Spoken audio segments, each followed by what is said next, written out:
नमस्कार दोस्तों, आज हम लेकर आए हैं हिंदी साहित्य के प्रसिद्ध लेखक रामवृक्ष बेनीपुरी की एक बेहद भावुक, प्रेरणादायक और दिल को छू जाने वाली कहानी, नींव की ईंट।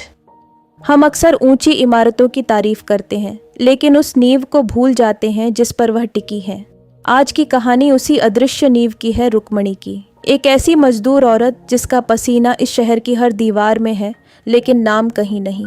यह कहानी आपके दिल को झकझोर कर रख देगी। कहानी शुरू होती है नीम के पेड़ों की छांव में। एक छोटा सा गांव रामपुर, जहां की हवा में गाड़ियों का धुआं नहीं बल्कि गीली मिट्टी की सौंधी खुशबू थी। रुक्मणी, तब उसके चेहरे पर वह झुर्रियां नहीं थी जो आज है। तब उसकी उम्र महज 20 साल थी। नई नई शादी हुई थी माधव से। माधव, जिसके कंधों में तब ताकत थी और आंखों में चमक। रुक्मणी को आज भी याद है वह सावन। वह उसका इस गांव में आखिरी सावन था। माधव के पास अपनी जमीन नहीं थी। वह बटाई पर खेती करता था। सपना था कि अगली फसल अच्छी होगी तो वह रुक्मणी के लिए चांदी की बिछिया लाएगा। रुक्मणी, जो घर के आंगन में तुलसी को जल चढ़ाते हुए बस यही दुआ करती थी कि उसके माधव की मुस्कान कभी फीकी न पड़े। लेकिन किस्मत और गरीब की कभी नहीं पटती।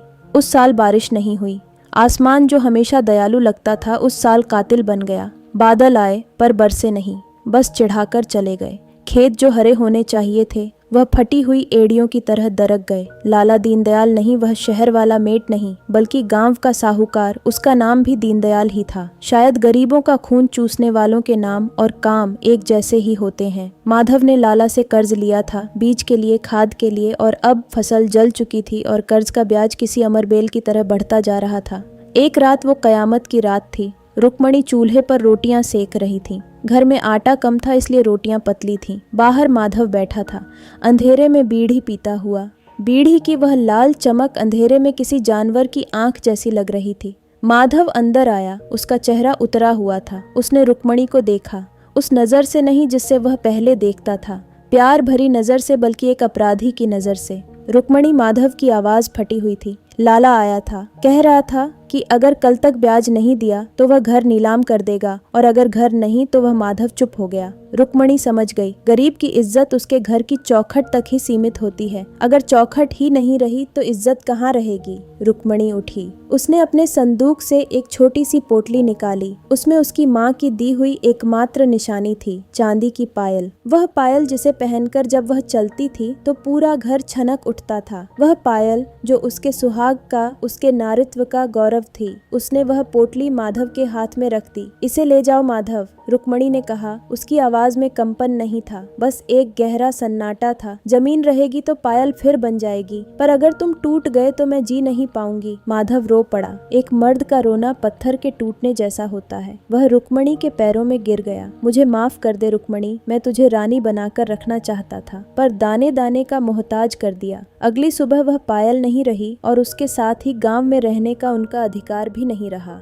लाला का कर्ज तो उतर गया, लेकिन पेट की आग बुझाने का कोई साधन नहीं बचा।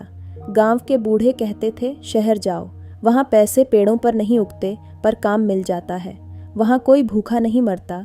कितना बड़ा झूठ था वह। यह उन्हें तब पता चला जब उन्होंने अपना बोरी बिस्तरा बांधा। रुक्मणी ने घर की चौखट पर आखिरी बार माथा टेका। उसने तुलसी के सूखे हुए पौधे को देखा। उसे लगा जैसे वह पौधा भी कह रहा हो, मत जाओ रुक्मणी, शहर तुम्हें निगल जाएगा। बस स्टॉप पर धूल उड़ रही थी। माधव ने उसका हाथ पकड़ा हुआ था। बस आई और उन्हें अपने विशाल पेट में निगल लिया। खिड़की से पीछे छूटते हुए खेत, वह मंदिर का गुंबद, वह तालाब, सब कुछ धुंधला होता गया। रुक्मणी की आंखों से एक आंसू गिरा, और वहीं बस की उस गंदी फर्श पर उसकी पुरानी रुक्मणी मर गई। अब जन्म होने वाला था मजदूर रुक्मणी का। शहर दूर से देखो तो रोशनी का समंदर, पास आओ तो शोर का तूफान। जब रुक्मणी और माधव शहर के बस अड्डे पर उतरे तो उनका स्वागत ठंडी हवा ने नहीं, बल्कि डीजल के धुएं और धक्का मुक्की ने किया। यहाँ कोई किसी को नहीं जानता था। यहाँ सब भाग रहे थे। कहाँ, किसी को नहीं पता, बस भाग रहे थे। उन्हें रहने की जगह मिली शहर के बाहरी इलाके में एक झुग्गी बस्ती। आप जानते हैं झुग्गी क्या होती है? वह शहर का कूड़ेदान होती है, जहां शहर अपनी जरूरी चीजों को, यानी मजदूरों को फेंक देता है ताकि सुबह फिर इस्तेमाल कर सके। 8-10 की एक खोली, छत के नाम पर टीन की एक चादर जो गर्मियों में तवे की तरह जलती थी और सर्दियों में बर्फ की तरह जम जाती थी। दीवारें प्लास्टिक की बोरियों और ईंटों के टुकड़ों से बनी थीं। हवा वहाँ आती नहीं थी और बदबू वहाँ से जाती नहीं थी। नाली की सड़ा, गीले कचरे की महक और सैकड़ों पसीने से लथपथ शरीरों की गंध। रुक्मणी जो खुले आंगन की आदत वाली थी, उसे लगा उसका दम घुट जाएगा। पहली रात वह सो नहीं पाई। मच्छर उसके कानों में लोरी नहीं जंग का ऐलान गा रहे थे। पास की पटरी से हर आधे घंटे में ट्रेन गुजरती थी, जिसकी धड़ाहट से उनकी पूरी झोपड़ी कांप जाती थी। माधव बगल में लेटा था, आसमान की तरफ नहीं, टीन की छत की तरफ घूरता हुआ। सब ठीक हो जाएगा। रुक्मणी, उसने अंधेरे में कहा, कल से काम शुरू करेंगे, पैसे आएंगे, फिर हम पक्का कमरा लेंगे। उम्मीद गरीब का सबसे बड़ा नशा और सबसे बड़ा धोखा। अगले दिन से संघर्ष शुरू हुआ। उन्हें काम मिला, एक निर्माणाधीन मॉल में, स्काई हाई मॉल नाम देखिए। स्काई हाई जो आसमान को छूना चाहता था, लेकिन जिसकी नींव जीव पाताल में धसी हुई थी। रुक्मणी ने पहली बार अपने सिर पर तगाड़ी उठाई। गांव में उसने पानी का घड़ा उठाया था, लेकिन यह अलग था। गीली कंक्रीट का वजन पानी से कहीं ज्यादा भारी होता है। यह वजन सिर्फ किलो में नहीं होता, यह जिम्मेदारियों का वजन होता है। जब उसने पहली बार उस तसले को सिर पर रखा तो उसे लगा उसकी गर्दन की हड्डी चटक जाएगी। उसकी रीढ़ ने एक चीख पुकारी जो सिर्फ उसने सुनी, चल चल जल्दी चल, मटक के मत चल। यह पहली आवाज़ थी जो उसने मेट दीनदयाल के मुंह से सुनी। दीनदयाल मोटा, काला, पान की पीक सेंगे दांतों वाला आदमी, वो आदमियों को गुलाम और औरतों को सिर्फ मांस का लोथड़ा समझता था। रुक्मणी सहम गई। उसने घूंघट खींचने की कोशिश की, लेकिन हाथ में कंक्रीट था। वो कैसे ढकती अपनी लाज। उसे समझ आ गया कि यहाँ श्रम का कोई स्थान नहीं है, यहाँ सिर्फ श्रम है। दिन भर ऊपर नीचे सीढ़ियाँ चढ़ना, सीढ़ियाँ उतरना, तीसरी मंजिल तक मसाला पहुँचाना। पैरों की पिंडलियाँ पत्थर हो गईं, तलवों में छाले पड़ गए और फूट भी गए। सीमेंट का पानी उन छालों में घुस गया जैसे नमक छिड़क रहा हो। दोपहर को जब लंच, माफ कीजिएगा, खाने की छुट्टी हुई तो रुक्मणी एक कोने में ढह गई। उसने माधव को देखा। माधव जो कभी गांव का गबरू जवान था, अब खांस रहा था। शहर की धूल उसके फेफड़ों में घर बना रही थी। खा ले। माधव ने अपनी रोटी का एक टुकड़ा उसे दिया। रुक्मणी ने उस रोटी को देखा। उस पर सीमेंट की धूल लगी थी। उसने उसे झाड़ा नहीं। शायद अब यही उनका नसीब था, धूल खाना और धूल हो जाना। उसने रोटी का कौर मुंह में डाला। वह कड़वा था। अपमान का स्वाद कड़वा ही होता है। वक्त का पहिया घूमो। दिन हफ्तों में और हफ्ते महीनों में बदल गए। रुक्मणी अब शहर की हो चुकी थी, या यूं कहें शहर ने उसे चबाकर अपने जैसा बना लिया था। उसकी कोमल हथेलियां अब रेगमाल जैसी खुरदुरी हो चुकी थी।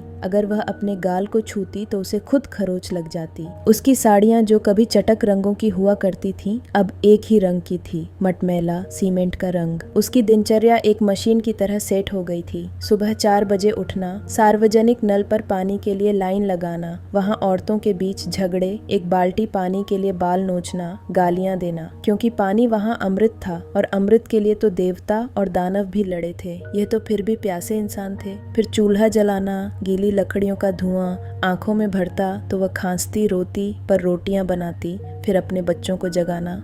हाँ, बच्चे। मुन्ना अब 6 साल का था और गुड़िया 4 की।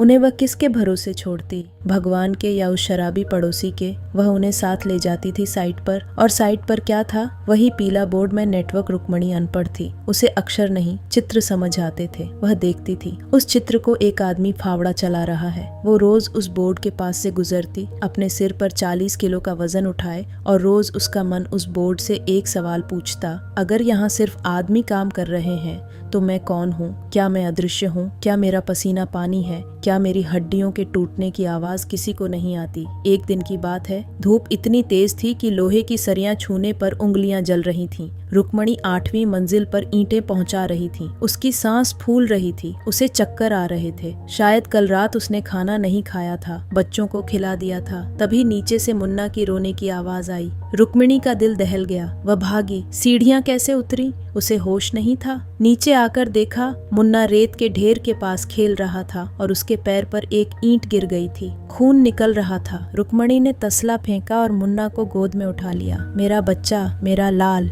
वह रो पड़ी। उसने अपनी साड़ी का पल्लू फाड़ा और घाव पर बांधा। तभी पीछे से दीनदयाल की परछाई उस पर गिरी। अरे ओ ड्रामेबाज, दीनदयाल चिल्लाया। ये रोना धोना घर पर करना, यहाँ काम करने आई है या बच्चे पालने? अगर 10 मिनट में ऊपर मसाला नहीं पहुंचा तो आज की हाजिरी काट लूंगा। रुक्मणी ने ऊपर देखा। उसकी आंखों में एक पल के लिए मां काली जैसा क्रोध था।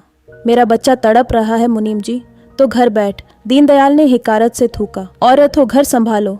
यहाँ मर्दों के काम में टांग अड़ाओगी तो यही होगा। ये मेन नेटवर्क है, क्रेच नहीं है। रुक्मणी का कलेजा मुंह को आ गया। मर्दों का काम। उसने चारों तरफ देखा। उस भारी मिक्सर मशीन में गिट्टी कौन डाल रहा था? एक औरत। सरिया कौन सीधा कर रहा था? एक औरत। दीवार की तराई कौन कर रहा था? एक औरत। और वह खुद जो अपने बच्चे के खून को पल्लू से बांधकर फिर से तसला उठाने जा रही थी, क्या वह मर्द थी? उस दिन रुक्मणी को समझ आया कि यह दुनिया सिर्फ अंधों की नहीं बल्कि बेईमानों की है। वह देखती सब है पर मानती कुछ नहीं। उसने अपने आंसू पोंछे। मुन्ना को गुड़िया के पास बिठाया। चुप रह बेटा, रो मत, शाम को तेरे लिए बिस्कुट लाऊंगी। झूठ वो जानती थी बिस्कुट के पैसे नहीं है, पर माँ का झूठ बच्चों के लिए मरहम होता है। वो फिर उठी। उसने तसला उठाया। उसका वजन अब 40 किलो नहीं बल्कि 100 किलो लग रहा था, क्योंकि अब उसमें अपमान का वजन भी जुड़ गया था। जैसे जैसे वह सीढ़ियां चढ़ रही थी, हर कदम के साथ उसके अंदर कुछ टूट रहा था और कुछ नया बन रहा था। एक ज्वालामुखी जो फटने के लिए तैयार हो रहा था। दिन ढल गया लेकिन संघर्ष नहीं। झुग्गी की वह अंधेरी रात रुक्मणी चूल्हे के पास बैठी थी। आग बुझ चुकी थी लेकिन राख अभी भी गर्म थी। बिल्कुल उसके मन की तरह माधव खटिया पर लेटा था। उसकी खांसी अब बदल चुकी थी। पहले वह सूखी थी, अब वह गीली और डरावनी हो गई थी। हर बार जब वह खांसता उसका पूरा शरीर किसी सूखे पत्ते की तरह कांप उठता था। माधव ने मुंह पर रखा कपड़ा हटाया। अंधेरे में भी रुक्मणी ने देख लिया। कपड़े पर लाल धब्बा था। खून। रुक्मणी का दिल एक पल के लिए रुक गया। माधव, उसकी आवाज़ गले में अटक गई। माधव ने जल्दी से कपड़ा छिपा लिया। कुछ नहीं रुक्मणी, बस पान की पीक है। झूठ। दोनों जानते थे कि यह झूठ है। पान खाने के पैसे किसके पास थे? माधव ने करवट बदली और दीवार की तरफ मुंह कर लिया। शायद वह अपनी बेबसी छिपाना चाहता था। एक मर्द के लिए सबसे बड़ी सज़ा मौत नहीं, लाचारी होती है। जब वह अपनी औरत और बच्चों की भूख ना मिटा सके तो वह रोज़ मरता है। तभी माधव ने दबी आवाज में कहा, रुक्मणी सुन रही है? हम आज साइट पर बात चल रही थी। सरकार ने नया नियम बनाया है, मजदूरी बढ़ने वाली है। रुक्मणी के कानों में जैसे शहद घुल गया। वो थोड़ी आगे खिसकी। सच कितनी बढ़ेगी? माधव की आवाज में एक मरी हुई उम्मीद फिर जिंदा हो उठी। कह रहे थे मर्दों की दिहाड़ी 500 रुपए हो जाएगी और शायद मेट दीनदयाल खुश होकर हम सबको पक्का काम भी दे दें। 500 रुपए। रुक्मणी ने अंधेरे में अपनी उंगलियों पर हिसाब लगाना शुरू किया। 500 रुपये मतलब मुन्ना के लिए स्कूल की किताबें। 500 रुपये मतलब माधव की टीबी की दवाई। 500 रुपये मतलब गुड़िया के लिए एक गुड़िया। वह उस रात इसी सपने के साथ सोई। गरीब के सपने भी कितने सस्ते होते हैं ना दोस्तों। न महल चाहिए न गाड़ी, बस अपनों की सांसें सलामत रहे। लेकिन उसे क्या पता था कि सुबह होने तक यह सपना कांच की तरह टूटने वाला था। अगली सुबह साइट पर काम जोरों पर था। सूरज आज कुछ ज्यादा ही मेहरबान था। आग बरसाने में कोई कसर नहीं छोड़ रहा था। रुक्मणी के पसीने से उसकी चोली पीठ से चिपक गई थी। धूल की परत ने उसकी त्वचा का रंग बदल दिया था। तभी वहां एक सन्नाटा छा गया। धूल के गुब्बार के बीच से एक लंबी सफेद चमचमाती कार आई। वो कार इतनी साफ थी कि उसमें रुक्मणी अपना मैला चेहरा देख सकती थी। कार रुकी ठीक उस गड्ढे के पास जहां रुक्मणी मसाला बना रही थी। शीशा नीचे उतरा। अंदर से ठंडी हवा का एक झोंका बाहर आया। ऐसी की हवा और उसके साथ आई एक खुशबू, महंगे परफ्यूम की खुशबू। वो खुशबू इतनी अलग थी कि रुक्मणी को लगा जैसे वह किसी दूसरी दुनिया की हवा सूंघ रही है। पिछली सीट पर एक मेम साहब बैठी थी। उम्र रुक्मणी जितनी ही रही होगी, 25 या 26 साल, लेकिन फर्क जमीन और आसमान का। उनके बाल रेशम की तरह उड़ रहे थे। कानों में हीरे चमक रहे थे। हाथ में एक महंगा फोन था। हेलो, हाँ मैं साइड पर हूँ, बहुत धूल है यहाँ। ओह गॉड। मेम साहब ने मुंह पर एक नाजुक सा रुमाल रखा। रुक्मणी उन्हें एक तक देख रही थी। पलक झपकाना भूल गई थी। उस मेम साहब की गोद में एक छोटा सा कुत्ता था, सफेद बालों वाला, रुई के गोले जैसा। मेम साहब उसे बिस्कुट खिला रही थी। Eat it baby good boy. Rukmini की नज़र उस बिस्कुट पर थी। फिर उसकी नज़र अपने बेटे मुन्ना पर गई, जो कुछ दूर बैठा एक सूखी हुई प्लास्टिक की बोतल से खेल रहा था। उसका पेट पिचका हुआ था। रुक्मणी के अंदर कुछ चटका। हे भगवान, उसका मन चीखा, तेरा इंसाफ कहाँ है? यहाँ इंसान के बच्चे को सूखी रोटी नसीब नहीं और वहाँ जानवर को बिस्कुट। क्या हम इंसान नहीं, या हमारी गरीबी ने हमें जानवर से भी बदतर बना दिया है? मीम साहब की नज़र रुक्मणी से मिली। एक सेकंड के लिए, सिर्फ एक सेकंड। रुक्मणी की आंखों में एक सवाल था, एक पुकार थी। मुझे देखो, मैं भी औरत हूँ, मेरा दर्द पहचानो। लेकिन मेम साहब ने नज़रें फेर लीं, जैसे वहाँ कोई खड़ा ही ना हो। उन्होंने शीशा चढ़ा दिया। कार आगे बढ़ गई। पीछे छोड़ गई तो बस धूल और एक गहरा सन्नाटा। रुक्मणी वहीं खड़ी रही। उसे उस मेम साहब से नफरत नहीं हुई, उसे खुद पर तरस आया। उसने फिर उस पीले बोर्ड को देखा, मेन एट वर्क। उसे लगा कि वह बोर्ड उस पर हंस रहा है। देख पगली, तू यहाँ है ही नहीं, तू अदृश्य है। तेरी भूख, तेरा दर्द, तेरा अस्तित्व सब झूठ है। उसने अपनी मुट्ठी भी, उसके नाखून हथेली में गड़ गए। नहीं, उसने बुदबुदाया, मैं झूठ नहीं हूँ। मेरा पसीना सच है, मेरा खून सच है, और आज मैं इसका हिसाब मांगूंगी। शाम हो गई, सूरज डूबने को था, जैसे थक कर अपनी जान दे रहा हो। दीनदयाल मेट ने सीटी बजाई। काम बंद, लाइन में लगो, हिसाब होगा आज। मजदूर अपनी थकान भूलकर लाइन में लग गए। आज शनिवार था, हफ्ते का हिसाब। रुक्मणी और माधव भी लाइन में थे। माधव बहुत खुश था। आज 500 मिलेंगे रुक्मणी, आज मैं तेरे लिए गजरा लाऊंगा। रुक्मणी चुप थी। उसकी नजरें जमीन पर नहीं, दीनदयाल के रजिस्टर पर थीं। दीनदयाल अपनी कुर्सी पर बादशाह की तरह बैठा था। रामू, यह ले तेरे 500, श्याम यह ले 500। माधव की बारी आई। मालिक, 500 की बात थी ना, सरकार ने बढ़ाया है। दीनदयाल ने उसे घूर कर देखा। सरकार ने बढ़ाया है, मैंने नहीं, और तू खांसता रहता है, दिन भर काम कम करता है। लेना है तो ले, वरना रास्ता नाप। माधव ने कांपते हाथों से 400 रुपये लिए और सिर झुकाकर चला गया। गरीब की रीढ़ तो पहले ही टूटी होती है, उसे झुकने में देर नहीं लगती। रुक्मणी आगे बढ़ी। दीनदयाल ने उसकी तरफ देखा भी नहीं। उसने 3 नोट निकाले, 100 रुपए के 3 नोट, 300 रुपए। रुक्मणी ने हाथ आगे नहीं बढ़ाया। सन्नाटा छा गया। दीनदयाल ने सिर उठाया। क्या हुआ, हाथ में लकवा मार गया क्या? ले पैसे। रुक्मणी की आवाज, जो हमेशा दबी रहती थी, आज गूंजी। पूरे पैसे चाहिए मालिक। बाकी मजदूर सांस रोककर देखने लगे। हवा भी जैसे रुक गई। दीनदयाल हंसा, एक गंदी डरावनी हंसी। पूरे पैसे 300 ही तो मिलते हैं औरतों को, यह नियम है। किसका नियम? रुक्मणी ने पूछा। उसकी आंखों में अब आंसू नहीं, अंगारे थे। मैंने माधव के बराबर ईंटें उठाई। नहीं, उससे ज्यादा। जब वह खांस कर रुकता था तब भी मैं चल रही थी। मेरी तगाड़ी का वजन कम था क्या? मेरा पसीना कम खा रहा था क्या? फिर दाम कम क्यों? दीनदयाल खड़ा हो गया। उसका अहंकार चोट खा गया था। जुबान लड़ाती है, 2 कौड़ी की मजदूरनी। उसने उंगली उठाई। बाहर वो बोर्ड देखा है, पढ़ना आता है। उस पर लिखा है, मैन एट वर्क। यह आदमियों की दुनिया है। तुम औरतें तो बस मदद कराने आती हो। तुम्हारा असली काम घर संभालना और बच्चे पैदा करना है। शुक्र मनाओ कि तुम्हें यहाँ खड़े होने दे रहा हूँ, वरना कल से घर बैठ और अपने कसम। दीनदयाल की बोलती बंद थी। सभी मजदूर, औरतें और मर्द खामोश थे, लेकिन उस खामोशी में एक तूफान था। अगले पल एक और औरत आगे आई, फिर दूसरी, फिर तीसरी। सब रुक्मिणी के पीछे खड़ी हो गई। उस दिन उस साइट पर काम बंद नहीं हुआ। उस दिन वहां एक क्रांति शुरू हुई। रुक्मणी ने अपने 300 रुपये नहीं लिए। वह खाली हाथ लौटी। लेकिन उस रात जब वह अपनी झोपड़ी में सोई तो उसे लगा कि वह किसी रानी के बिस्तर पर सोई है। उसका पेट खाली था, लेकिन आत्मा भरी हुई थी। उसने अपनी गुड़िया के माथे को चूमा और मन ही मन कहा, तेरी माँ ने आज तेरे लिए रास्ता बना दिया है मेरी जान। तुझे कभी अपनी मौजूदगी साबित करने के लिए लड़ना नहीं पड़ेगा। दोस्तों, रुक्मणी ने तो लकीर खींच दी, लेकिन सवाल यह है कि क्या समाज के माथे पर खींची लकीरें मिट पाई हैं? आज भी जब हम किसी बड़ी बिल्डिंग के पास से गुजरते हैं तो हमें कांच की खिड़कियां दिखती हैं, मार्बल का फर्श दिखता है, लेकिन हमें वह रुक्मणी नहीं दिखती।